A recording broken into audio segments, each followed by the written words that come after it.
everyone, welcome to Westtalk Talks. My name is Swati and today we are having a podcast with Roshan Kumar Shaw. He is popularly known as for his teaching styles and his suggestions. He is a rising star in the field of education and has made 2000 of subscribers in just a year. So, please welcome Mr. Roshan sir. Hello sir. Thank you. How are you? बहुत अच्छे हैं। Okay sir, सो अपने start करते हैं आपके professional development and career story के बारे में। मैं तो अब 2013 तक बीकॉम किया हूँ, 2010 से 2013 तक में। उसमें मैंने एमकॉम किया है, फिर प्रोफेशनल कोर्सेज फाइनल ईयर किया है सीए का। उस तरह से फिर मैं पढ़ाना स्टार्ट कर दिया हूँ 2012 से, जब मेरा बीकॉम ख़त्म भी नहीं हुआ था उसी समय से। और पढ़ाते पढ़ाते मेरा इंटरेस्ट उतना पढ़ाने का था नहीं, मैं बस पॉकेट मनी जो बोला जाता है उसके लिए मैं स्टार्ट किया था पहले, पॉकेट मनी को सोच के।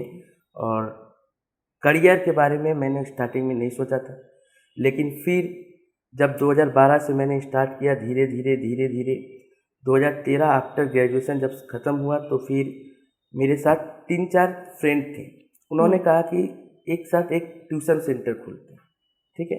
मैं एक लोअर मिडिल क्लास से आने वाला स्टूडेंट था, तो उतना हम लोगों को इतना आइडिया भी नहीं था टीचिंग कैसे कराना है, कैसे उतना इंफ्रास्ट्रक्चर को मेंटेन करना है। मेरे पास कैपेबिलिटी, लेकिन इंफ्रास्ट्रक्चर भी तो बहुत ज़रूरी होता है, तो लेकिन ये कैसे करें। तो एक फ्रेंड था तो बोला कि हम लोग अपना पैसा कुछ मिलाते हैं, 1 साल तो हम लोग पढ़ाए हैं जितना इधर उधर, तो हम लोग उसको पैसा मिला के एक साथ स्टार्ट करते हैं।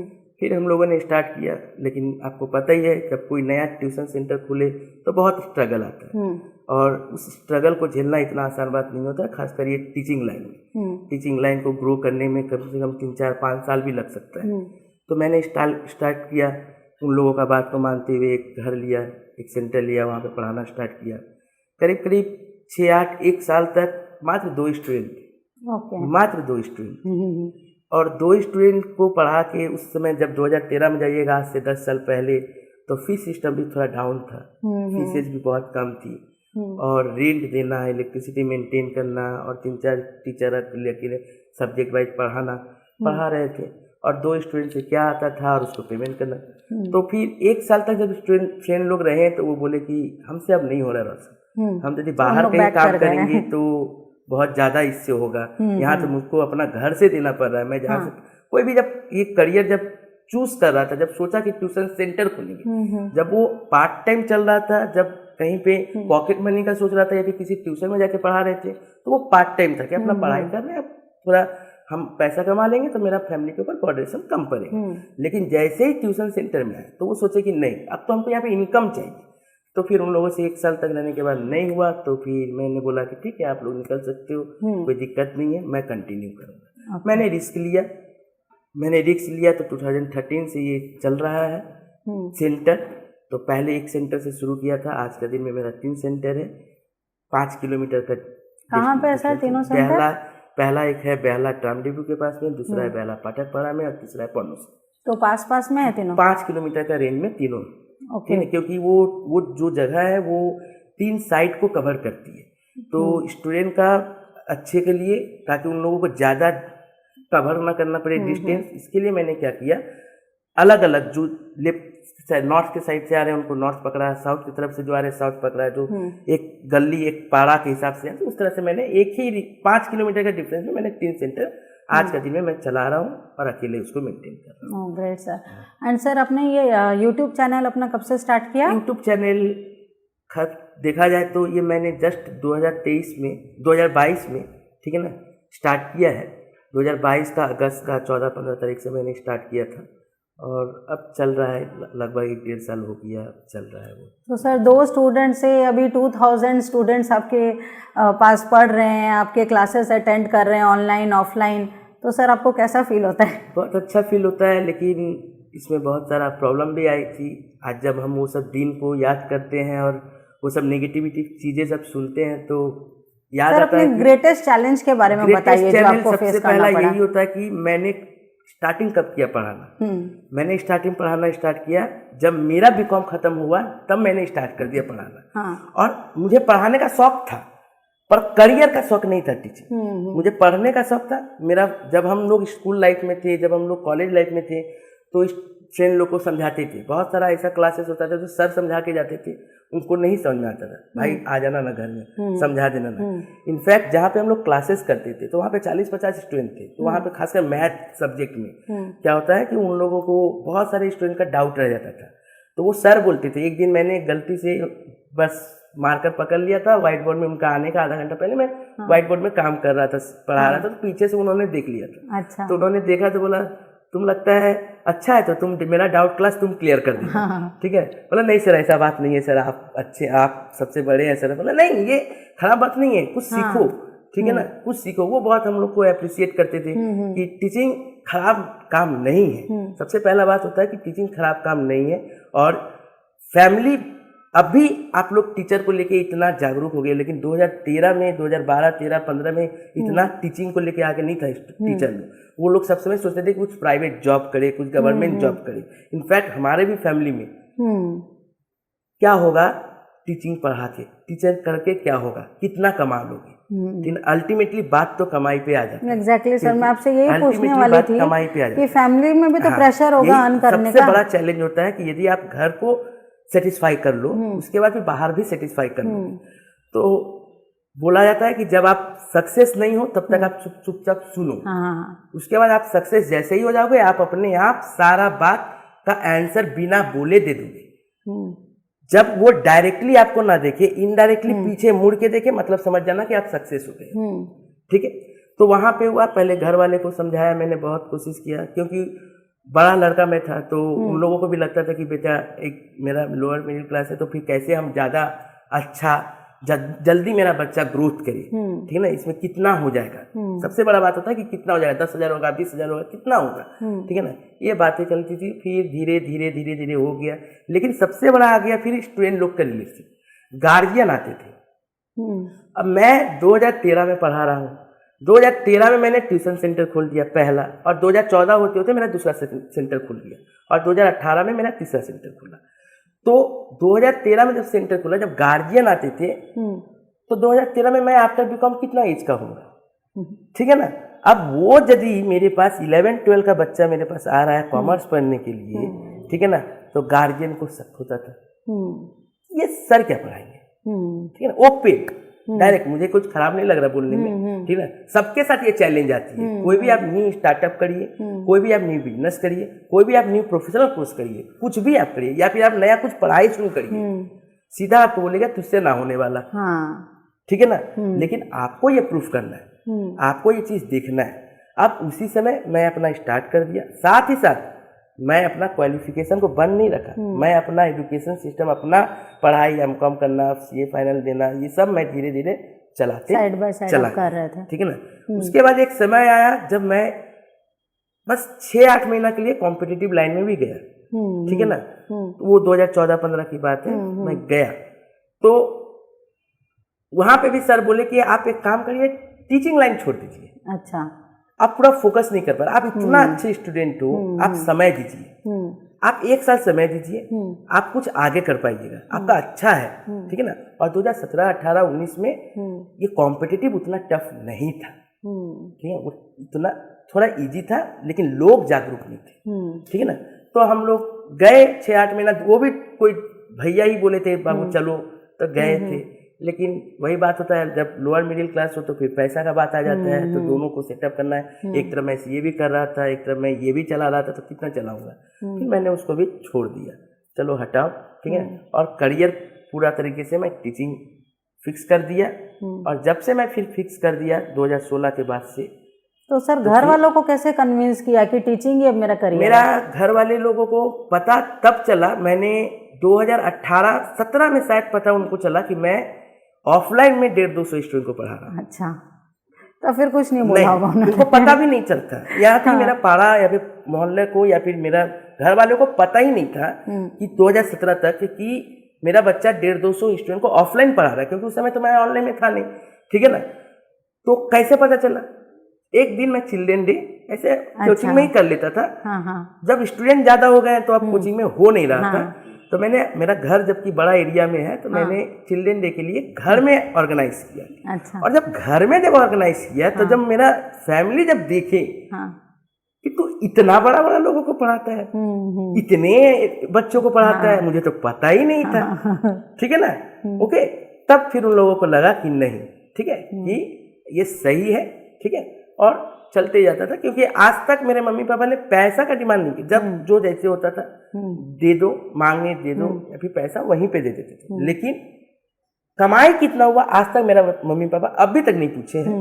स्टार्टिंग दिन से खाली यही स्टार्टिंग समय में टोकते थे कि बाबू कितना हो पाएगा इससे, ठीक है। एक टीचर का जरूरी नहीं है कि सब टीचर सक्सेस हो जाएगा, और टाल भी नहीं पाते हैं। 2-4 साल 5 साल देने के बाद एक समय आ जाता है जब उनको हाइप चाहिए, और वो जब हाइप नहीं होता है तो फिर टीचिंग लाइन से हटना पड़ता है। तो टीचिंग लाइन इतना भी इजी नहीं है, सिस्टम नहीं है, इतना इजी प्रोफेशनल कोर्स बोल लीजिए या फिर कुछ पढ़ाने को लेके बोलिए, इतना आसान नहीं है। और जरूरी भी नहीं है कि टीचिंग सिर्फ वही करा पाएगा जो एजुकेशनली बहुत क्वालिफाइड रहे, ये भी जरूरी नहीं। एक स्टाइल होना चाहिए, स्टाइल होना चाहिए कि आप किस स्टाइल से उसको कवर कर रहे हो बच्चे, ठीक है ना। जरूरी नहीं है एक बहुत अच्छी 3-4 डिग्रियां लेके रखे हुए मास्टर्स, लेकिन उनका सर क्या पढ़ा रहे हैं हमको समझ ही नहीं आ रहा। पढ़ा रहे हैं बहुत अच्छा, पढ़ा खराब नहीं रहे, सर बहुत अच्छा पढ़ा रहे हैं, लेकिन स्टूडेंट के माइंडसेट को समझना पड़ेगा। हम लोग, मैंने कहा कि मैं फ्रेंड लोग को पहले से ही 10-12 से ही हम लोग डिस्कशन करते आ रहे थे। तो ग्रुप जब है तो हम अच्छा है तो जरूरी थोड़ी है मेरा दोस्त लोग भी अच्छा है। 2-3 जन अच्छा है तो 2-4 जन और खराब है, लेकिन हम लोग किसी को खराब नहीं मानते थे, सबको एक ग्रुप में रहते थे। और वहां से मेरा टीचिंग स्किल भी डेवलप हुआ। मतलब कि एक जयक यदि मान लीजिए कभी वो पढ़ाया नहीं है, कभी वो किसी को समझाया नहीं है, अचानक वो टीचिंग लाइन में आ जाता है, तो उनको लगे अरे ये तो छोटा सा प्लस माइनस है, तुमको तो समझ में आना चाहिए। अरे ये तो छोटा सा जनरल एंट्री तो 11 में ही कर लिया था तुमने, उससे तो स्टूडेंट और डिमोटिवेट हो जाएगा। उनको ये लगा क्यों? क्योंकि वो फर्स्ट टाइम पढ़ाना स्टार्ट। लेकिन जब आप उस चीज को पहले से कहीं पे प्रोफेशनली नहीं, आप इनफॉर्मली अपने दोस्तों को, अपने सीनियर जूनियर्स को पढ़ा रहे थे, जाना रहे थे, तो उनको लगा कि नहीं ये भी प्रॉब्लम होता है, ये प्लस से स्ट्राइक गया तो माइनस हो गया, ये भी एक प्रॉब्लम है।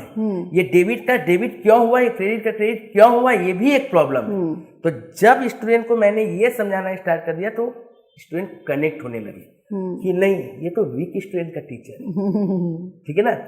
एक्सेलेंट स्टूडेंट का तो टीचर सबके पास है, कहीं भी मिल जाएगा आपको। उनको कुछ ज्यादा चाहिए नहीं, उनको सिर्फ गाइड चाहिए। जो अच्छे स्टूडेंट होते हैं उनको ज्यादा कुछ नहीं चाहिए, उनको भगवान ने गिफ्टेड दिया है। आप थोड़ा सा समझा दीजिएगा वो समझ लेगा बेचारा। उनको सिर्फ स्टार्टिंग बता दीजिए, उनको फिर एडजस्टमेंट एक एक करके जहां जहां फंसेंगे वहां पे आप समझा दीजिए, वो एक एक करके बेचारा। आप जब कोई वीक स्टूडेंट 1 कर रहा है तो वो 4 कर लेगा। लेकिन प्रॉब्लम आता है वीक स्टूडेंट का। वीक स्टूडेंट कैसे पास करे, वीक स्टूडेंट को कैसे पास करवाना है, और खासकर उन स्टूडेंट को जो मान लीजिए WB बोर्ड से 11-12 दिए। अब मानिए वो लोग जब दिए हैं तो मेरे पास जैसे बंगाली स्टूडेंट भी है, हिंदी स्टूडेंट भी है, और ISC CBSE के भी स्टूडेंट कॉलेज में आते हैं। तो यदि मान लीजिए WB का देखेंगे तो मैक्सिमम स्टूडेंट बंगाली रहेंगे या फिर हिंदी वर्सन से रहेंगे, ठीक है ना। 20-30% स्टूडेंट होते हैं जो इंग्लिश मीडियम से रहते हैं। यदि वैसा है तो फिर ISC CBSE कर लेते, ठीक है ना। तो उन लोगों के लिए डिस्क्रिप्टिव पेपर कैसे लिखिए, इतना दिन तक तो मैं हिंदी दे रहा था, इतना दिन तक तो मैं बांग्ला दे रहा था, तो बांग्ला वाला लोग के लिए तो कॉलेज ठीक है बांग्ला लिख देंगे, लेकिन थियोरिटिकली प्रॉब्लम हो जाता है किसके लिए, हम लोगों का जो हिंदी मीडियम से आए हुए, तो उन लोगों के लिए ये प्रॉब्लम था। और फिर 2013 से लेकर 17 तक ये प्रॉब्लम था। लेकिन 2017 के बाद 17 के बाद जब न्यू सिलेबस आ गया CCF, तो वहाँ पे MCQ आ गया, तो स्टूडेंट के पास समय मिला कि नहीं धीरे धीरे मैं इसको रिकवर कर पाऊंगा। और फिर धीरे धीरे कनेक्शन बनते गया, स्टूडेंट को भी अच्छा लगते गया। और मैंने कभी एडवर्टाइजमेंट नहीं कराया अपना, कोई पोस्टर नहीं, कुछ नहीं, मेरा एडवर्टाइजमेंट मेरा स्टूडेंट ही किया है। तो सर ये बताइए, आप इतना ज़्यादा पॉजिटिव और प्रोडक्टिव रिलेशनशिप आपने जो स्टूडेंट के साथ मेंटेन किया है, specially for the weak students, तो वो आप कैसे मेंटेन करते हैं? आप वीक वाले स्टूडेंट को कैसे ग्रिप में लाते हैं कि वो बात समझ पाए? पहली बात ये, जैसे मान लीजिए मेरा बैच 30 से 40 स्टूडेंट से ज़्यादा नहीं रहता, 25 से 30 स्टूडेंट का मैं रखता हूँ। मैं ज़्यादा भीड़ में पढ़ाने मुझे सपोर्ट फोकस नहीं, मैंने पहले भी नहीं पढ़ा है कहीं पे, मैं कभी भी इंस्टीट्यूट ज्वाइन करके नहीं पढ़ा है, और नहीं मैं पढ़ाता हूँ। मुझे ये समझ में नहीं आता, ठीक है, मुझे ये सही मेथड नहीं लगता है। हाँ में हाँ मिलाने वाले सब स्टूडेंट रहते हैं, लेकिन सच्ची में वो प्रोडक्टिविटी से समझ में आया उनको 100% इफिशिएंसी से, ये रिजल्ट बता देता हूँ। ठीक है, तो मेरा ही टारगेट रहता है कि 20-25 स्टूडेंट है। अब मान लीजिए पहली बात हो जाता है कि मैं स्टार्टिंग जब 2-3 दिन क्लास, जब नया स्टूडेंट आ रहा है तो मुझे समझ में आ जाता है कि ये वीक है, ये ठीक है। पहला काम होता है कि वीक स्टूडेंट को मैं अपने टेबल के पास में बैठाता हूं। पहला काम होता है ये टारगेट करना। दूसरा काम होता है, मान लीजिए वीक स्टूडेंट ने कुछ पूछा, अब एकदम कॉमन सा क्वेश्चन पूछा, मतलब कि एक समय में टीचर को भी मन में हंसी आ जाए कि ये क्यों क्वेश्चन पूछा, ये कोई क्वेश्चन हुआ। अब जब आप भीड़ में पढ़ा रहे हो तो स्टूडेंट दूसरा जो इंटेलिजेंट होंगे, अरे सर ये क्या हुआ, ठीक है, अरे सर टाइम वेस्ट होगा, तो फिर फायदा नहीं है। मेरा टारगेट है सिर्फ आपको पढ़ाना नहीं है, मेरा उन लोगों को भी पढ़ाना है, उन लोगों को भी है। तो मान लीजिए किसी बैच में 70-80% ज्यादा वीक स्टूडेंट है, तो मैं बैच ही चेंज कर देता हूँ, वीक के लिए अलग बना देता हूँ और अच्छा स्टूडेंट के लिए अलग बना देता हूँ। क्योंकि वीक स्टूडेंट को 90% नहीं चाहिए, से स्टार्ट करना 90%। पहली बात तो उन लोगों का एक्सपेक्टेशन 90% नहीं रहता, और जो अच्छा स्टूडेंट है वो सोचते हैं कि 90%। तो पहली बात तो उन लोगों को ज्यादा सम्स प्रैक्टिस करना है, और वीक स्टूडेंट को पहले वही सम्स तो समझ में आ जाए, तब ना मैं एक्स्ट्रा प्रैक्टिस करूंगा। आप 50 सवाल करा दीजिए क्लास में, मुझे पहला क्वेश्चन ही नहीं समझ में आया तो फिर क्या फायदा आपका 50 सवाल कराने का बाद, कोई फायदा नहीं है। तो मेरा काम क्या है कि उस स्टूडेंट को टारगेट करना। यदि कोई उसका मजाक उड़ा रहा है तो डायरेक्टली क्लास का बीच में आप क्यों हंसे, आपको ज्यादा आता है, आप बताइए इसका आंसर क्या होगा। आप इसी क्वेश्चन को आप ही आंसर दे दीजिए, तो क्या हो जाता है, जो वीक स्टूडेंट होते हैं वो खुद लगता है कि नहीं मेरा कोई सुनने वाला यदि नहीं है क्लास में तो मेरा टीचर तो है, बिल्कुल ठीक है ना। और उनको क्वेश्चन करने में फिर हिचकिचाहट नहीं होती है, फिर जो तो क्वेश्चन वो पूछ सकते हैं। लेकिन हाँ, जो आपको पढ़ाया जा रहा है वहां से, फिर इधर उधर का क्वेश्चन नहीं, जो आपको पढ़ाया जा रहा है वहां से क्वेश्चन करिए। मैं टारगेट रखता हूँ कि 1 to 1 एक स्टूडेंट को डाउट क्लियर करूँ। तो इनके लिए फिर अब उसके बाद फिर क्या होता है, जैसे मान लीजिए मैं कराया, फिर भी उस बच्चा को वो क्लियर नहीं हो, क्योंकि मैं तो उसको लेके फिर पूरा क्लास तो नहीं कर पाऊंगा। 1-2 दिन बताया, ठीक है, नहीं हुआ, उसको फिर मैं अकेले में बुला लेता हूँ कि बाबू हम इस समय थोड़ा फ्री रहते हैं, ठीक है, इस समय थोड़ा प्रेशर कम रहता है, तुम इस समय आओ, अब फिर से तुमको हम बताएंगे, कॉपी में हम अब करके बताएंगे, बोर्ड में नहीं। तो इनको आप सर होमवर्क भी ज्यादा देते होंगे, प्रैक्टिस करने भी ज्यादा देते होंगे, प्रैक्टिस करवाना है। हाँ, कोई भी वीक स्टूडेंट नहीं है। मेरा मानना ये है कि कोई वीक स्टूडेंट नहीं, बस सर जिनका पिकअप थोड़ा स्लो रहता है। सबसे पहला चीज क्या होता है कि उनको ये करना है, उनको खुद में पहले ये कॉन्फिडेंट रहना कि हम वीक नहीं है, हम कर सकते हैं। कैसे करोगे? प्रैक्टिस। और ये भी मैंने कहाँ से सीखा? अपना स्टूडेंट लाइफ में। मेरा एक दोस्त था, उस समय फर्स्ट सेमेस्टर में लॉगरिदम बोल के एक चैप्टर आता था, ठीक है, बेचारे को कुछ नहीं समझ में आता था। उस समय लॉगरिदम मात्र 4 मार्क्स का चैप्टर था, और वो एमसीक्यू नहीं था, बनाने वाला था। अब एक एक क्वेश्चन बनाना पड़ता था, और लॉगरिदम थोड़ा लेंदी होता था। समझने वाला को जल्दी समझ में आ जाता, नहीं समझने वाला को बहुत लेट तक नहीं समझ में आता। सीबीएसई आईसीएसई तो 11-12 में करके आते 9-10 में, लेकिन डब्ल्यूबी बोर्ड ओल्ड सिलेबस वाला नहीं था ये सब चीज। नया सिलेबस में लॉगरिदम को ढुकाया गया था 9-10 का क्लास में डब्ल्यूबी बोर्ड में। उनको मैं पूरा एक कॉपी खत्म करा दिया था, मतलब 2 रिश्ता का कॉपी सिर्फ लॉगरिदम मैंने खत्म करा दिया था, दोस्त को बोल के एक ही सवाल, मतलब कि अब वो बोला पूरा, जब पेपर दिया तो बोला मेरा सब गलत हो सकता है लेकिन मेरा लॉगरिदम गलत नहीं हो सकता। मेरा आंसर ये था, हम तो क्वेश्चन देख के हम बोल दिए कि आंसर। इसीलिए मैं 5th सेमेस्टर वाले लोग को, 3rd सेमेस्टर वाले लोग को जब कराता हूँ तो बोलता हूँ, बाबू आप जितना मैथ सबसे वीक मानता है, सबसे खराब सब्जेक्ट मानता है बच्चा लोग, बोलता बाबू आप इतना प्रैक्टिस करो ना, इतना ज्यादा प्रैक्टिस करो कि आपको वो आंसर याद हो जाए कि इसका आंसर ये होने वाला है। इतना ज्यादा प्रैक्टिस करो। क्यों?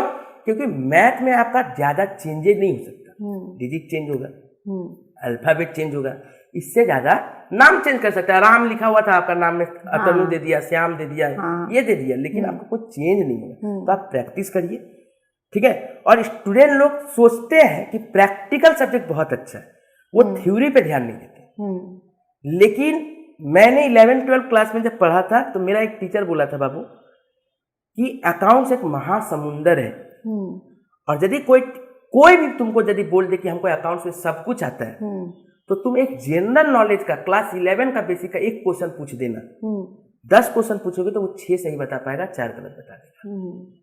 तो प्रॉब्लम यहीं पे है। कि प्रैक्टिकल महासमुद्र है। प्रैक्टिकल को आप जितना प्रैक्टिस करिएगा, एक एक टाइप का एडजस्टमेंट आएगा आपके पास, आप उसको करिएगा तो आप ज़्यादा कनेक्ट कर पाइएगा, ज़्यादा लगेगा नहीं। हम सर तो बता देगा बोर्ड में, सर 10 क्वेश्चन करा दिया बोर्ड में, लेकिन आप 10 का यदि 20 नहीं करोगे, खुद से नहीं बनाओगे। हाँ, बहुत सारे स्टूडेंट देखिएगा, सुनिएगा, क्लास में आएंगे, सर आप बनाते हैं तो कितना ईजी लगता है, हमसे बन ही नहीं रहा था। प्रॉब्लम क्या है? प्रॉब्लम ये है कि आप जाके उसको पढ़िए, आप जाके उसको सवाल बनाइए, आप उस सम्स को कंप्लीट करिए, और जब भी 2 सम्स कर रहे हो तो आप कंपेयर करिए। जैसे हम लोग क्लास में बताते, बाबू अभी तक हम लोगों ने ये क्लास में किया था, आज मैं ये चीज कराऊंगा, ठीक है, मैं तो बोल के निकल गया, मैं तो समझा दिया, लेकिन आपका काम है कि क्लास में, घर में जाना है, घर में जाके आपको कंपेयर करना कि इस क्वेश्चन में क्या था जो मैंने ये सम्स किया, इस टाइप से किया, और इस क्वेश्चन में क्या डिफरेंस आया था, कौन सा एडजस्टमेंट डिफरेंस आया था जिसके कारण मैंने ये चेंज कर दिया। ठीक है, तो ये होता है स्टूडेंट को लेना, ठीक है। और क्लास में रहते रहते मुझे पता चल जाता है कि ये बच्चा क्या सही किया होगा, क्या गलत किया होगा। एग्जाम देके जब आता है तो बोलता है, सर मेरा पेपर बहुत अच्छा गया, ठीक है। बोले बाबू पेपर तो बहुत अच्छा था नहीं, आपका पेपर बहुत अच्छा कैसे गया, मैं तो जानता हूँ आपको, ठीक है ना। ये नहीं बोल रहा हूँ कि आप गलत की होगी, लेकिन बहुत अच्छा नहीं हो गया होगा, ठीक है ना। आपको पता भी नहीं कि आप कहाँ पे गलती की, स्टूडेंट को ये पता भी नहीं होता। इसीलिए देखिएगा कि सीयू के अंदर में एग्जाम देके निकलते हैं बच्चे, होते हैं खूब भालो एग्जाम गए, আমি तो 50 पाबोई, আমি तो 60 पाबोई, আমি तो 70 पाबोई, लेकिन जब रिजल्ट आता है ये क्या हुआ मेरे साथ, ये कैसे हो गया, बिलीव नहीं करते। पर बात बिलीव करने का नहीं है, आपने छोटा छोटा मिस्टेक को पकड़ा ही नहीं है, बिल्कुल, ठीक है ना। और ये कारण क्या हुआ है, ये सिर्फ और सिर्फ पेपर देखिए बहुत ईजी रहता है, सीयू का पेपर कभी टफ नहीं रहता पहला बार। प्रॉब्लम क्या होता है स्टूडेंट लोग को, प्रॉब्लम ये होता है कि वो क्वेश्चन को समझ नहीं पाते। एक एडजस्टमेंट यदि घुमा दे तो प्रैक्टिकल घूम जाता है, थ्योरी में ये चीज नहीं होता है। थ्योरी में क्या घुमाएगा, फीचर्स आप पढ़ के गए हो, कैरेक्टरिस्टिक्स पढ़ के गए हो, इंपॉर्टेंस पढ़ के गए हो, वही क्वेश्चन देगा, उसमें क्या घुमाएगा। एक्टिविटी बेस्ड और आपको केस स्टडी बेस्ड तो क्वेश्चन दे नहीं रहा है, जब देगा तब फिर वो एक टफ सिलेबस हो जाएगा। लेकिन प्रैक्टिकल में ये चीज नहीं है, एक एडजस्टमेंट घुमा दिया, सेम इजी चीज है। आपको क्लास में टीचर कराएगा तो बोलेगा अरे ये था, कुछ तो नहीं था इसमें, वही तो करना था, लेकिन वहां पे लैंग्वेज घुमा देगा तो आपको पेपर लग जाएगा टफ। तो ये सब काम होता है स्टूडेंट को जितना ज्यादा प्रैक्टिस कराने का, और स्टूडेंट प्रैक्टिस कर करके मेरे पास पागल हो जाता है। एक ही चीज, ठीक है, मेरा सिलेबस 2 बार रिवीजन हो जाता है, एक खत्म कराने के बाद दूसरा फिर रिवीजन कराते कराते में, उसके बाद मैं बोलता हूँ देखो बाबू, जब आप एग्जाम देके आओ तो मैं बताता हूँ देखो बाबू ये क्वेश्चन आपने 3 बार किया था कॉपी में, गलती क्यों की, ठीक है, तब उसको एहसास होता नहीं है मेरा फॉल्ट चल रहा है, तो ये सही करना। तो क्योंकि एक एडवांटेज ये भी है कि मेरे पास स्टूडेंट थोड़ा कम है, मेरे पास ऑफलाइन में 2-3 हज़ार स्टूडेंट नहीं है, ठीक है ना, तो मैं अभी कनेक्ट कर पा रहा हूँ आराम से। और जब भी जितना भी स्टूडेंट होगा, मेरा टारगेट रहता है कि 30 स्टूडेंट से 40 स्टूडेंट से ज़्यादा का बैच नहीं रहना चाहिए। तो सर ज़्यादा फेवरेबल मोड ऐसे कौन सा रहता है, ऑनलाइन या ऑफलाइन? देखिए, और ऑफलाइन वाले स्टूडेंट से आप कैसे कनेक्टेड रहते हैं? देखिए ऑनलाइन वाले से, राइट। देखिए मैंने ऑफलाइन का बताया, पहले बात तो ये कि फेवरेबल क्या है। देखिए कभी भी ऑफलाइन से अच्छा कुछ नहीं हो सकता, 1-to-1 आपका इंटरेक्शन हम लोग जब पढ़ते थे, या फिर अभी भी बहुत सारे स्टूडेंट जब पढ़ते हैं, तो मेरा चेहरा जब तक नहीं देखते हैं, टीचर का जब तक चेहरा नहीं दिखता है, ठीक है ना, तब तक उनका कनेक्शन नहीं जुड़ता है। मतलब कि बोलता है कि सर भाई थोड़ा हट ना, थोड़ा देखे, चेहरा देखने से वो समझ में आता है, ठीक है ना। वो क्लास का एनवायरनमेंट में आप जब आ रहे हो तो आप कंपेयर कर रहे हो, मेरा फ्रेंड ये कर लिया, हम नहीं किए, ये भी एक मोटिवेशन का पार्ट है, ठीक है ना। आपको अपना गलती दिखेगा।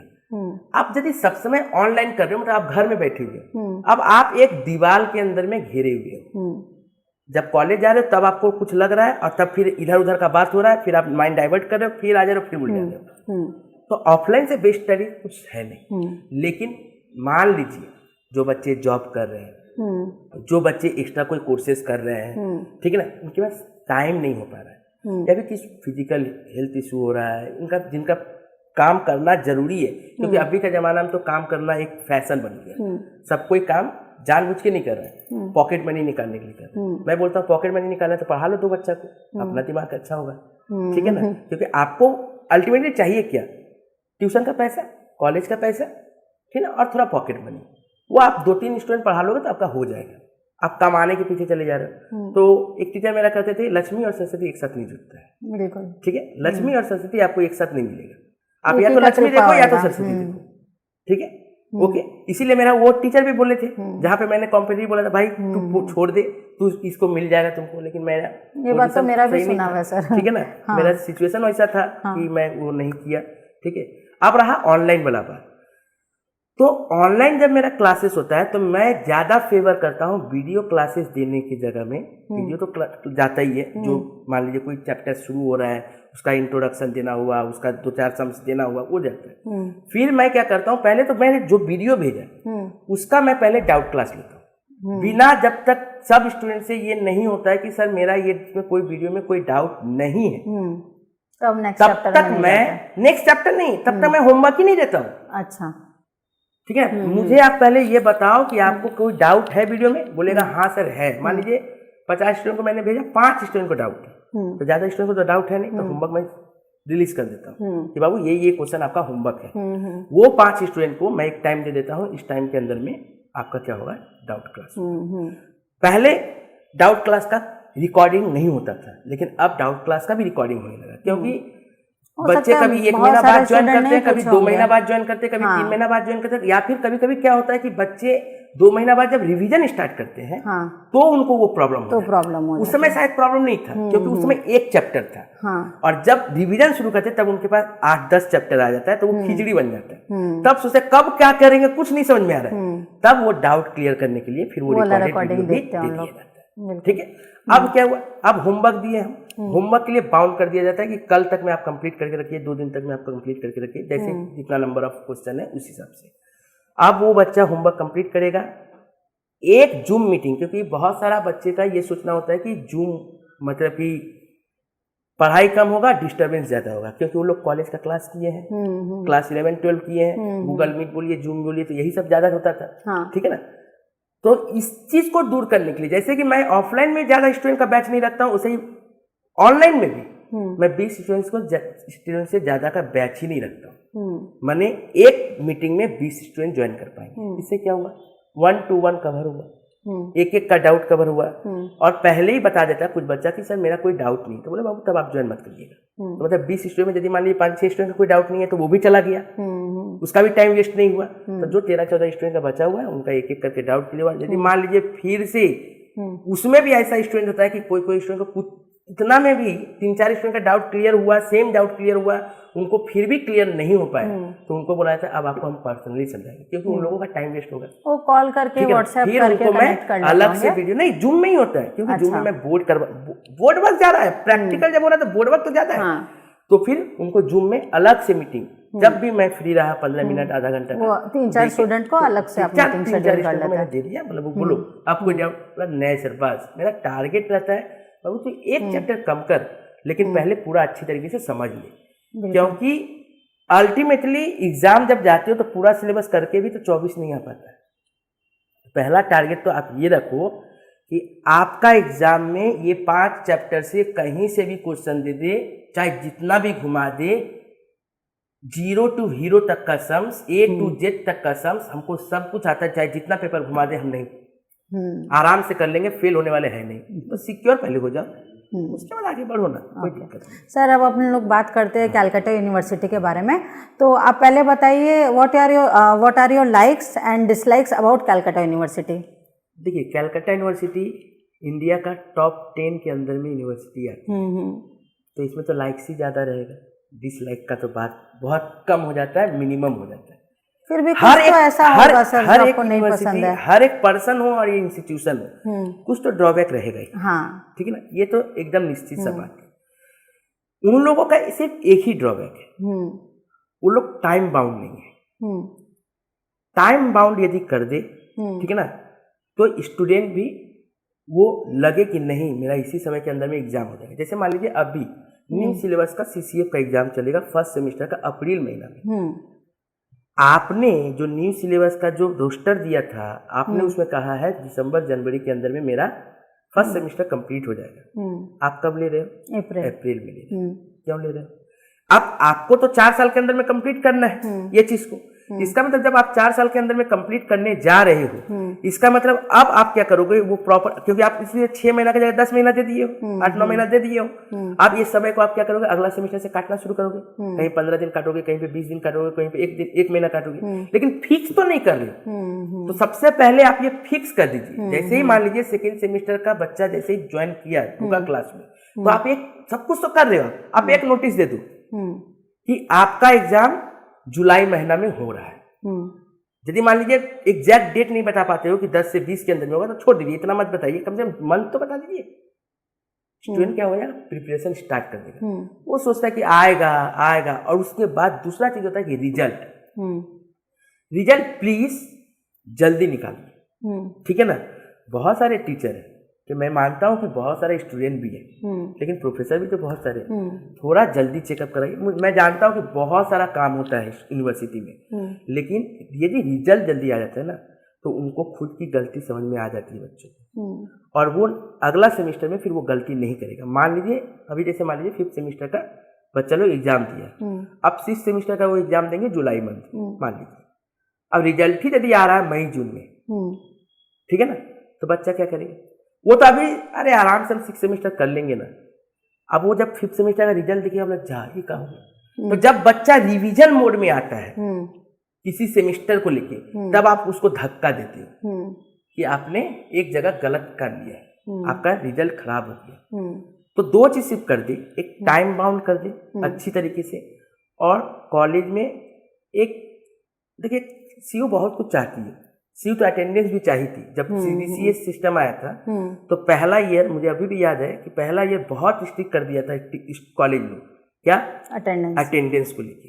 क्या हुआ था, आप लोगों ने न्यूज़ देखना स्टार्ट कर दिया होगा, कभी इस कॉलेज में हल्ला हो रहा है, कभी उस कॉलेज में हल्ला हो रहा है, कभी उस कॉलेज में हल्ला हो रहा है। तो ऐसा बात नहीं है कि सब सीयू का दोष है, हम लोगों को भी समझना पड़ेगा। हम लोग मानते हैं कि बहुत सारा ऐसा क्लासेस होती है। अब सीयू कॉलेज का क्लासेस सेटअप देखिए, 8 बजे से 8 से 9 है एक टीचर का, फिर दूसरा टीचर बोलेंगे 10 से 11 का टीचर है, बीच में गैप है। अब कोई स्टूडेंट उतना दूर से जाएगा, क्योंकि कॉलेज में बहुत दूर दूर से स्टूडेंट आते हैं। अब वो सुबह सुबह जाएगा, चाहे दोपहर में जाएगा, और वो 1 घंटा बैठेगा। आप रेगुलर क्लास दीजिए ना अच्छे तरीके से, देखिए आपका स्टूडेंट ठीक आएगा। और यदि सारा स्टूडेंट आएगा तो फिर बैठा भी नहीं पाइएगा, ये भी बात है। तो सीयू के अंदर में क्योंकि डिसिप्लिन जरूरी होता है। यदि वो बच्चा डेली कॉलेज जा रहा है, यदि उस बच्चा को पता है कि मेरा एग्जाम कब है, और यदि उस बच्चा को अपना पास्ट रिजल्ट पता है, यदि उस बच्चा को ये 3 चीज पता है, तो वो कभी भी स्टूडेंट फिर वो खराब नहीं होगा, फिर उसको अपना रिस्पॉन्सिबिलिटी पता रहेगा और अच्छे तरीके से पढ़ेगा। तो सीयू यदि अपना ये 3 ड्रॉबैक को खत्म कर दे, तो सीयू और ऊपर उठ जाएगी, बहुत आगे आएगी। बिल्कुल। और सर ये increasing number of supply students after the Covid, उसके बारे में आपका क्या बोलना है?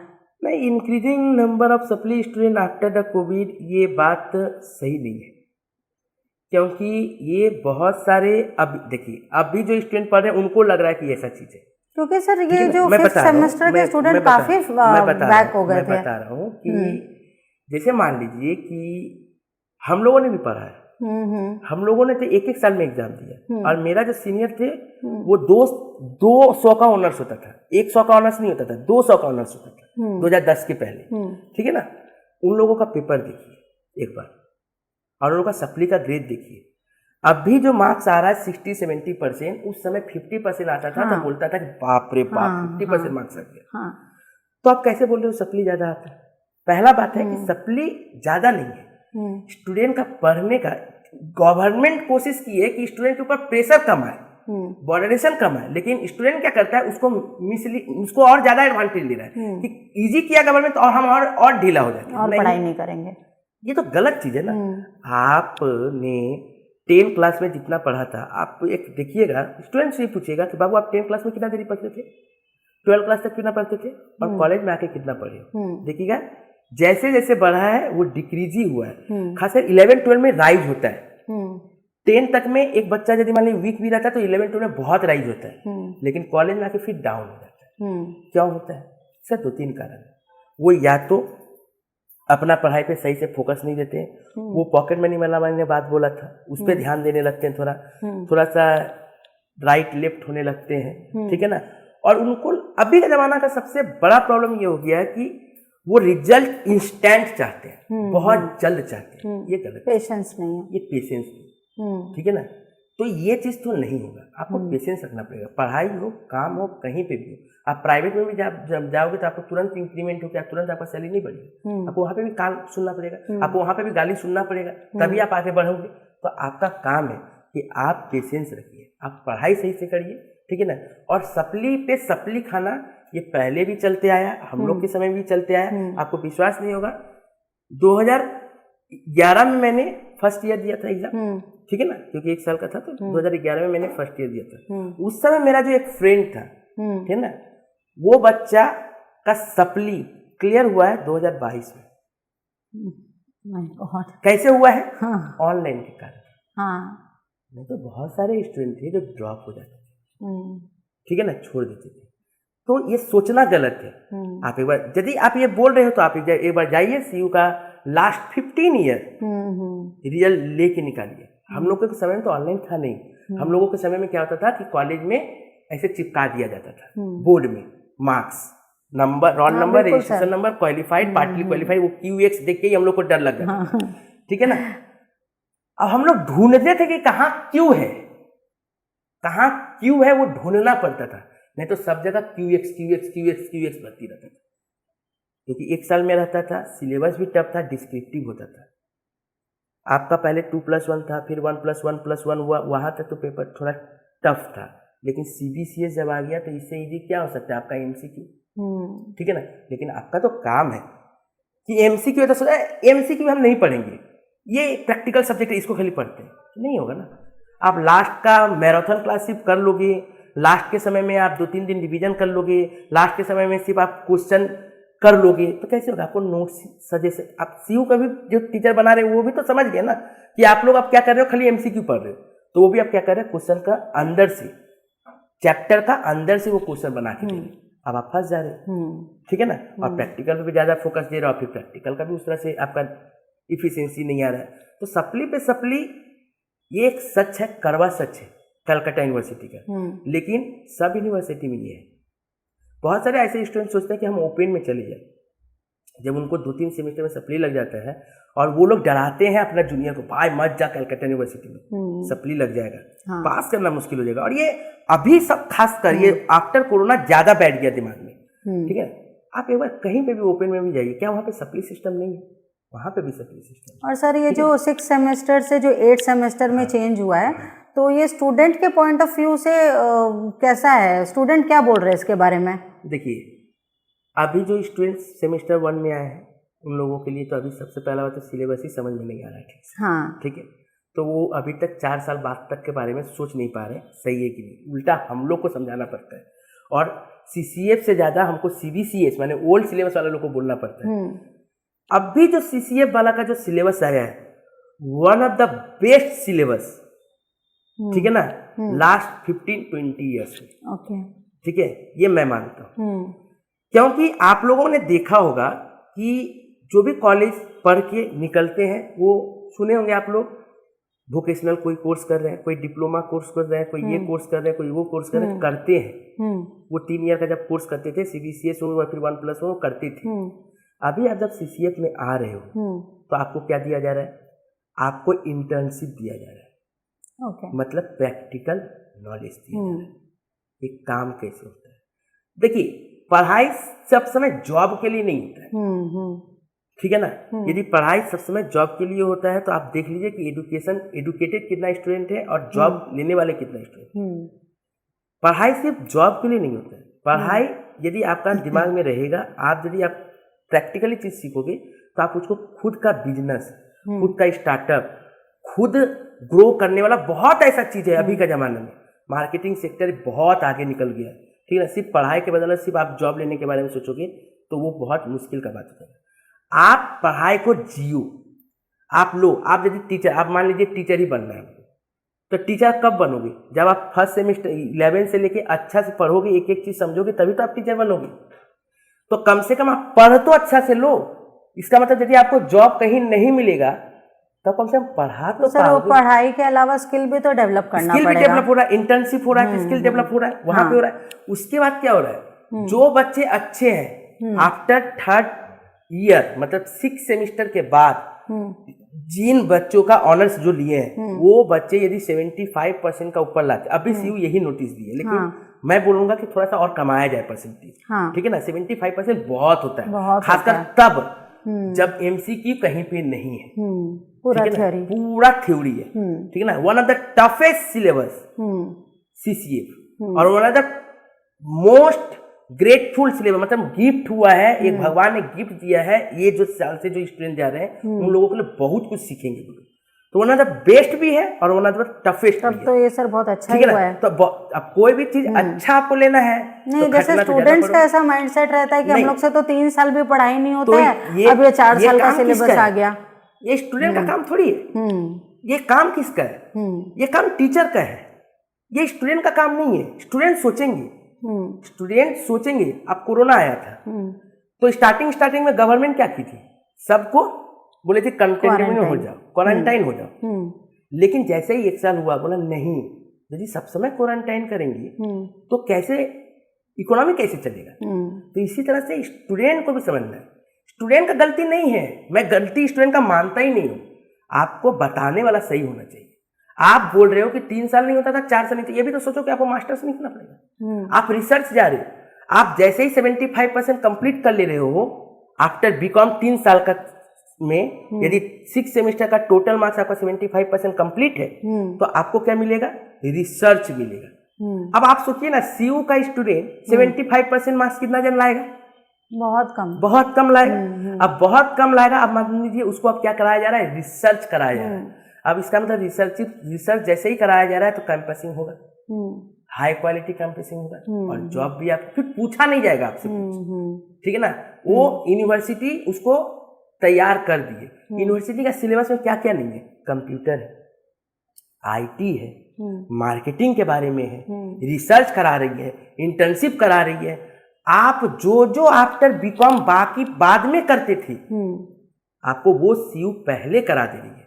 जैसे सबसे पहले ये इनिशिएटिव कौन लिया था, institute of chartered accountant of India, ICAI।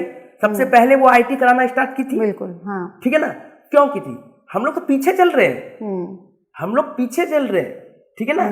तो वो वहां पे जल्दी लागू हो गया था। क्यों लागू हो गया था, और वहां पे पॉजिटिवली ले लिया था बच्चा, क्यों ले लिया था, क्योंकि वहां पे डिसिप्लिन कर दिया गया था, नेसेसिटी कर दिया गया था, और वहां पे बच्चे को पता है कि इस पढ़ाई का वैल्यू क्या है, हमको पढ़ना ही पड़ेगा, नहीं तो पास नहीं हो पाएंगे ठीक से, और आगे मेरा ग्रोथ नहीं है। लेकिन कॉलेज वाला स्टूडेंट को यही समझाना है, ठीक है ना। मैं ये नहीं बोल रहा हूँ कि आपको उतना टफ कराया जाएगा, नहीं, पूरा नॉलेज नहीं तो 50% तो नॉलेज लेके रखो, जरूरी है। उससे क्या होगा, आपका फ्यूचर, आप ऐसे नहीं बोलोगे कि आप कुछ नहीं जानते इसके बारे में। डिजिटल मार्केटिंग हो गया, एक्सेल हो गया, टैली हो गया, सब कुछ सिखा रहा है। सेमेस्टर 6 में, अभी ओल्ड सिलेबस में ही सेमेस्टर 6 में है आईटीआर, टैक्स रिटर्न फाइलिंग, जो हम लोग पहले बाद में सीखते थे, कहीं पे जाके कंप्यूटर कोर्स करते थे, टैली सिखा दीजिए हमको, जीएसटी रिटर्न सिखा दीजिए, आपको वो कॉलेज करा रही है। लेकिन कॉलेज का काम क्या है, पॉजिटिवली कराए। यूनिवर्सिटी तो सिलेबस दे दी, लेकिन ग्राउंड में कौन उतारेगा, कॉलेज उतारेगा। ग्राउंड में कौन उतारेगा, प्रोफेसर उतारेगा। यदि ये सब सही काम हो गया, ठीक है ना, तो फिर सीयू के अंदर में पढ़ना एक गर्व का बात होता है, प्राउड का बात होता है। सीयू के अंदर में यदि आप अच्छा से पढ़ के मार्क्स ले आते हो, ठीक है ना, तो बहुत सारे बच्चे क्या होगा, कहाँ मार्क्स मिला, क्या डिग्री मिला। आप एक साउथ में चले जाओ, साउथ इंडिया में आज से 5-7 साल पहले तक ये आदमी सोचता था कि पढ़ा लिखा लोग सब्जी बेच रहा है, पढ़ा लिखा लोग रिक्शा चला रहा है, क्योंकि वहां का लिटरेसी ज्यादा था, ठीक है ना। तो ये बात नहीं है कि वो पढ़ा लिखा है तो पहला बात तो ये, तो पहले एजुकेशन कम था। तो अब तो आपको मॉल में गेट जो टानते हैं सिक्योरिटी गार्ड, उनका बहुत रिस्पेक्ट है, लेकिन वो भी आपसे इंग्लिश में बात करते हैं, तो वो भी पढ़े हैं, ठीक है ना। तो सबसे पहले तो बाउंड कर देना चाहिए कि आप कहीं पे भी जॉब ले रहे हो तो ग्रेजुएशन कंपलसरी होना चाहिए। इससे क्या होगा, एजुकेशन सिर्फ जॉब लेने के लिए नहीं होता है, एजुकेशन से आपका क्या होगा, ग्रो होगा, आपका माइंड विस्तार होगा। आप क्या करोगे, कोई भी चीज आप सीख रहे हो, ठीक है ना, तो आप फ्यूचर में, मान लीजिए आप अपना लाइफ में यूटिलाइज नहीं किए, आप 10 जन को तो सही बता पाओगे, वो भी नहीं किए, कम से कम आपका जनरेशन जब आएगा आप उनको तो बता पाओगे बाबू ये कर, ये सही होगा, ये गलत होगा, ये ठीक होगा। आप एक प्राउडली ये भी बता पाओगे कि हम भी इतना तक पढ़े हैं, ऐसा नहीं कि नहीं पढ़े। अब यदि सब चीज को पैसा से कंपेयर कर दिया, बहुत सारा स्टूडेंट बोलते हैं क्या होगा पढ़ के, पैसा ही कमाना है। वो तो 12 के बाद में भी कितना अच्छा कमा रहा है, 40,000 कमा रहा है, ठीक है ना। हम कॉलेज कर लिए, 10,000 का नौकरी मेरे पास नहीं है। तो यदि पैसा ही से जब कंपेयर करोगे तो जो अंगूठा छाप है, जो पढ़े ही नहीं है कुछ, वो भी बिल गेट्स बड़ा बड़ा आदमी बन गया, वो भी बड़ा बड़ा कंपनी तैयार कर दिया है, ठीक है ना। तो क्या बोलोगे आप कि नहीं पढ़ना है, पढ़ना ही नहीं चाहिए तब तो, ठीक है ना। वैसा बात नहीं है, पढ़ना तो जरूरी है और आपको एक मिनिमम क्वालिफिकेशन बहुत जरूरी है। इसके साथ साथ आप जो सोचते हो कि मुझे जल्दी सक्सेस मिल जाए, पहले आप अपना प्रोडक्टिविटी तो दीजिए। सक्सेस मरने के पहले तक भी मिलता है। KFC का एग्जाम्पल आप देखिए। ओके सर, ये ओपन बुक जो UGC की एक्सपेक्टेड पॉलिसी है, उसके बारे में बताइए। अच्छा, पहला बात तो अभी पॉलिसी नहीं है, ये सोचा जा रहा है कि ओपन बुक सिस्टम आए, ठीक है ना। तो ओपन बुक सिस्टम आए, ये मैं इसका फेवर में हूँ, ठीक बात है। क्योंकि ओपन बुक जब सिस्टम आएगा तो क्वेश्चन भी आपका व्हाट इज ये, डिस्क्राइब द, या फिर स्टेट द कैरेक्टरिस्टिक्स ऑफ, ये नहीं बोलेगा। आपका क्या आ जाएगा, केस स्टडी जैसा क्वेश्चन आ जाएगा, ठीक है। तो वो बच्चा जब तक वो पूरा नहीं पढ़ेगा बुक, वो बच्चा आंसर ही नहीं दे पाएगा। उसको पता ही नहीं रहेगा कि ये कौन सा चैप्टर का कौन सा पार्ट से क्वेश्चन है। अभी आप क्या देख रहे हैं, यूनिवर्सिटी का एग्जाम हो रहा है, मैक्सिमम जगह तो चीटिंग चल रही है। इसको तो पहले कॉलेज को बंद करना चाहिए, ठीक है। तो बच्चे ऐसा मत सोचिए कि पढ़ रहे हैं, जो जितना पढ़ रहे हैं, यदि ओपन बुक कर दिया जाएगा और स्ट्रिक्ट कर दिया जाएगा, आप एक ही बुक ले जा सकते हो, आप जो मन ले जा सकते हो। या फिर CU बाउंड कर देगी कि ये इस राइटर का या फिर इस पब्लिशर का बुक लेके जाना, आप करिए, देखिए, ठीक है ना। आपको पता चल जाएगा, क्योंकि उसके लिए भी आपको पूरा पढ़ना पड़ेगा। इसलिए एक बड़े नेता ने कहा था, नकल के लिए अकल जरूरी है, ठीक है ना। आप जब तक उसको पढ़ोगे नहीं तो आपको कहाँ से आप नकल कर पाओगे, तो आपको वो पूरा पता नहीं चलेगा कौन सा क्वेश्चन किस चैप्टर से पूछा है। वो डायरेक्ट आपको state the features of planning, state discuss the entrepreneurship development, ऐसे नहीं देगा, घुमा के देगा। हाँ, जैसे CBSE केस स्टडी क्वेश्चन देती है 11-12 वाले लोग को, उस तरह से देगा। अब आप समझो कहाँ से क्वेश्चन दिया है, तो बेस्ट है, इससे माइंड भी डेवलप्ड होगा। ओके। एंड सर, आपके जो 11-12 के स्टूडेंट्स हैं, तो उन लोग जैसे जो कोई स्टूडेंट होता है जो लास्ट मोमेंट स्टडी करना चाहते हैं, तो उनको आप कैसे गाइड करते हैं कि रेगुलर पढ़ना ज़्यादा ज़रूरी है? 11-12 में लास्ट मोमेंट स्टडी करना चाहते थे, ठीक है, लेकिन अब जो WB बोर्ड जो न्यू सिलेबस लेके आ गई है, वो सेमेस्टर वाइज लेके आ गई है। अच्छा, अब क्या हो गया, 11 और 12 में 4 सेमेस्टर हो गया। सेमेस्टर 1, सेमेस्टर 2, सेमेस्टर 3, सेमेस्टर 4 इस साल से लागू हो जाएगा। जो अभी तक बच्चे नहीं थे, वो जो न्यू सिलेबस में आएंगे, ये सिस्टम जैसे कॉलेज में चल रहा है, सेमेस्टर 3 साल के लिए 6 सेमेस्टर, तो 2 साल के यहाँ पे 4 सेमेस्टर। अब आपका मार्क्स का वैलिडेशन, आपका मार्क्स का तवज्जो सब में पड़ेगा। सेमेस्टर 1 का भी पड़ेगा, सेमेस्टर 2 का भी पड़ेगा, सेमेस्टर 3, सेमेस्टर 4, चारों ईयर का टोटल करके आपका मार्क्स रिजल्ट बनेगा। तो अब वैल्यू तो ज्यादा हो गया। अब तो बच्चा को बिना बोले वो सेमेस्टर 1 से ही अच्छा से पढ़ना शुरू कर दिया। अब उसको बोलने की जरूरत नहीं है, सबके लिए CBSE सर, नेक्स्ट जैसे अपना CA, CS, CMA है, ये तो सब प्रोफेशनल कोर्सेज है और टफ भी है। तो स्टूडेंट को तो ये माइंड में पहले से ही अपने फिट कर लेना है कि मुझे through out the course serious रहना है। तो उनको आप कैसे समझाते हैं कि डिस्ट्रैक्शन से तुम लोग को दूर रहना है, अपने पढ़ाई में फोकस रखना है स्टार्टिंग से? देखिए, जब वो कोई प्रोफेशनल कोर्स कोई बच्चा कर रहा है, तो सबसे पहला बात होता है 11 से उनका माइंड को डेवलप करना है, ठीक है। कहीं पे भी पढ़े, वो बच्चा कहीं तो पढ़ रहा होगा, तो हर टीचर को काम होता है कि 11-12 से ही उसको माइंड को डेवलप कराया जाए।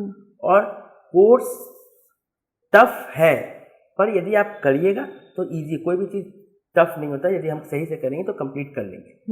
अब 12 से ही उस बच्चा को पूरा फोकस से, जो 11-12 अच्छा से पढ़ेगा उसको फाउंडेशन आराम से निकलेगा, मतलब उसका कॉन्सेप्ट क्लियर है। तो 12 के लिए वो यदि 12 आफ्टर 12 वो यदि 12 अपियर में ही फॉर्म भर दे और आफ्टर 12 जाके फाउंडेशन का एग्जाम दे दी, तो वो क्या करवाएगा, फाउंडेशन 70% स्टूडेंट रहेगा जो क्लियर कर लेगा, यदि 11-12 का पढ़ाई वो सही से अच्छा से कर ले और एक बार रिवाइज अच्छा से कर ले, तो मोस्ट प्रोबेबली सभी सेम सिलेबस रहता है। मेन बात आता है इंटर। अब इंटर होता है कॉलेज में स्टार्ट, ठीक है ना। बहुत सारे स्टूडेंट ऐसे होते हैं जो कॉलेज 1 सेमेस्टर 2 सेमेस्टर के बाद वो फाउंडेशन ज्वाइन करते हैं। वो सबसे बड़ा मैं मानता हूँ कि गलत स्टेप है, क्योंकि सीए में सबका ही तो रूल है कि after graduation after 3 year course आप ज्वाइन कर सकते हो सीए। पहले ये था।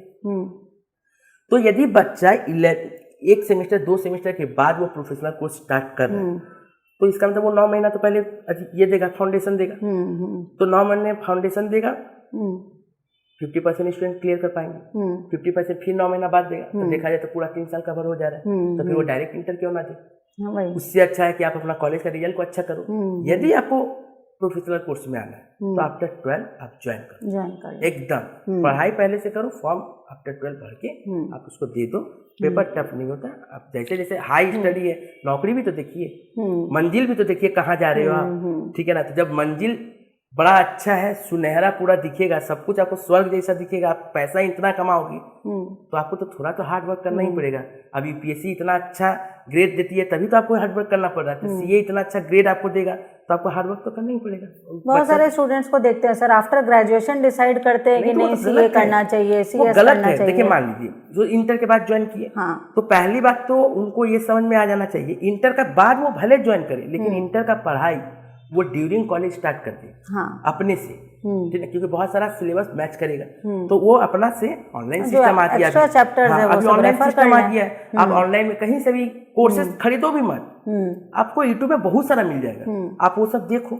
और जैसे ही आपका खत्म होता है, जैसे ही आपका इंटर मैंने कॉलेज खत्म हुआ, आप कहीं पे इंस्टीट्यूट में ज्वाइन करो, अपने माइंड को फ्रेश करो, क्योंकि आपका नॉलेज है, फ्रेश करिए, एग्जाम दीजिए, 1-2 अटेम्प्ट में आपका क्लियर हो जाएगा। यदि नहीं होता है, ठीक है ना, मैं फेवर नहीं करता हूँ कि कोई 10 साल 12 साल 15 साल सीए में लगा के एग्जाम पास कर रहा है, मैं उसको फेवर नहीं करता हूँ, वो कोई फायदा वाला बात है। And sir CA CS CMA के अलावा और कौन से प्रोफेशनल कोर्स कर सकते हैं स्टूडेंट? देखिए सीए सीएस सीएमए के अलावा बचता क्या है, या तो आप कंप्यूटर का कोर्स करिए, या तो आप एमबीए करिए, या तो आप कोई एक्स्ट्रा नॉलेज लेने के लिए आप कहीं से टेक्निकल नॉलेज लेने के लिए, ग्रोथ करने के लिए आप टेक्निकली आईटीआई जो भी आईआईटी जो भी आता है वो करिए। वो तो अलग चीज होता है। बहुत सारे बच्चे होते हैं कि उस समय भी सोचते हैं कि करेगा ताकि गवर्नमेंट जॉब लेना है, आईटीआई करना है, बहुत सारा जॉब में आईटीआई का जरूरत पड़ता है, तो ये भी सोचते हैं बहुत सारा बच्चा। लेकिन एक आता है कॉम्पिटिटिव और एक आता है आपका ये सब कोर्सेज, एमबीए हो गया, कंप्यूटर हो गया, बहुत सारा वोकेशनल कोर्सेज हो गया। तो यदि मान लीजिए कोई ग्रेजुएशन के बाद यदि चाह रहा है कि हम कॉम्पिटिटिव करें, तो वो बच्चा यदि मान लीजिए ग्रेजुएशन लेवल तक कुछ पढ़ नहीं रहा है, तो वो सेमेस्टर 1, सेमेस्टर 2, सेमेस्टर 3, सेमेस्टर 4 ये चारों के पहले कहीं ना कहीं वो कॉम्पिटिटिव स्टार्ट कर दे। वो 1 साल अपने आप को जज कर ले, वो देख ले, प्रिपरेशन हो जाएगा, क्योंकि आपका बहुत सारा फॉर्म क्या होगा कॉलेज के बाद ही फिलअप कर पाओगे। तो आप जो कॉलेज के बाद जो पढ़ना शुरू करो 1 साल 2 साल, आप ऐसे ही तो 3 साल बैठे हुए, आप वो करो, आपको क्या हो गया, नॉलेज पूरा मिल गया। अब आप आराम से क्या करोगे, डायरेक्ट एग्जाम देने जाओगे, एग्जाम 1 अटेम्प्ट दोगे, 2 अटेम्प्ट दोगे, 1 साल दोगे, 2 साल, आपका सिलेबस का प्रेशर नहीं रहा, आप क्लासेस किए हो, आप प्रैक्टिस यहाँ पे तो प्रैक्टिस की जरूरत है, जितना ज़्यादा प्रैक्टिस करिएगा आप कॉम्पिटिटिव लाइन में उतना जल्दी आपका जॉब होने का चांसेस है, वो हो गया।